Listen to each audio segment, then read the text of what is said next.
अस्सलामुअलैकुम दोस्तों, welcome back to our channel find Urdu. Involuntary. Involuntary का मतलब है गैर इरादी, बिना इख्तियार, जो अपने आप हो।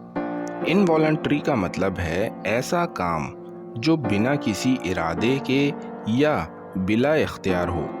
ये अक्सर बॉडी मूवमेंट्स जैसे आँख का झपकना या ऐसे रिएक्शंस जो हम कंट्रोल नहीं करते के लिए होता है। His hand made an involuntary movement when he was startled.